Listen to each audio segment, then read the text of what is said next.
हरे कृष्णा। तो आपण मैंने समस्ते एवं जन्माष्टमी प्रस्तुति करुवे। तो जन्माष्टमी उत्सव आसंता अगस्ट 30 तारीख में पड़ुछि।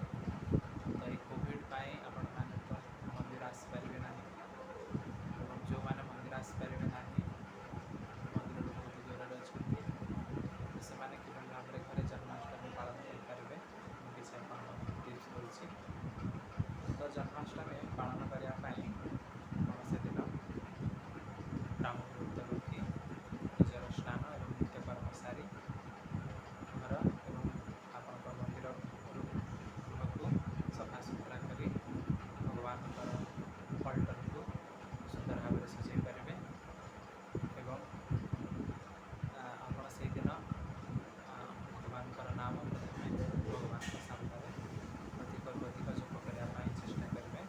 जो मैंने 16 माला कर चेष्टा करेंगे आटलिस्ट 16 माला करने और जो मैंने 16 माला जप प्रतिदिन कर चेष्टा करेंगे 25 माला जप करने कहीं जप करने द्वारा हृदय शुद्ध हुए एवं जेहेतु भगवान होती परम शुद्ध पवित्र तेणु आम हृदय जदि आम शुद्ध करवा तो भगवान आम हृदय आसी विराजमान।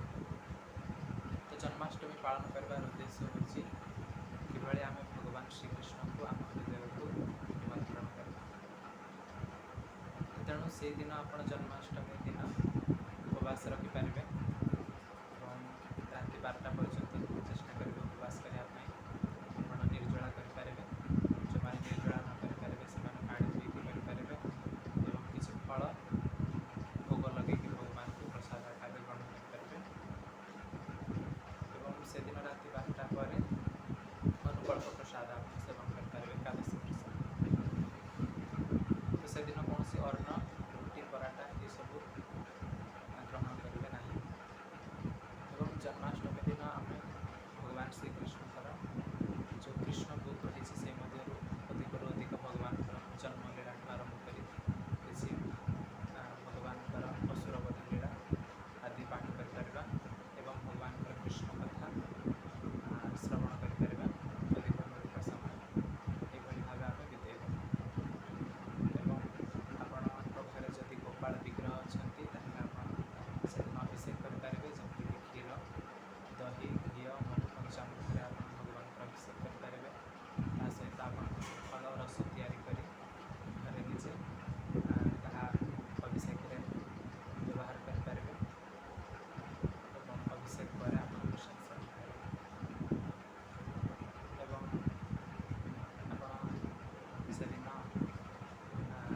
भगवान कौन किसी राजभोग प्रस्तुत करेंगे जो भाई भाव में विभिन्न प्रकार व्यंजन रही मंदिर में तो 56 भोग बनाए आप जब पारे घरे विभिन्न प्रकार व्यंजन इत्यादि भोग प्रस्तुत कर प्रेम सहकार भगवान को तुलसी देकी अर्पण करें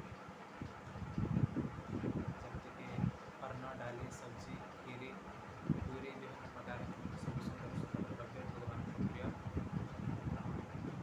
द्रव्य आप प्रस्तुत कर भगवान को अर्पण करें।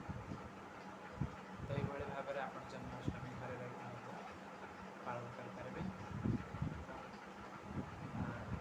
जदि आप मंदिर आसपास नहीं तो घरे रही ऑनलाइन माध्यम इस्कॉन चैनल लाइव भगवान हरि कथा श्रवण करवा भगवान अभिषेक दर्शन करवा ये सब कार्यक्रम आप ऑनलाइन करें।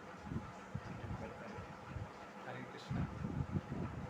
जन्माष्टमी महामहोत्सव की जय। श्रील प्रभुपाद की जय। समवेत गौर भक्त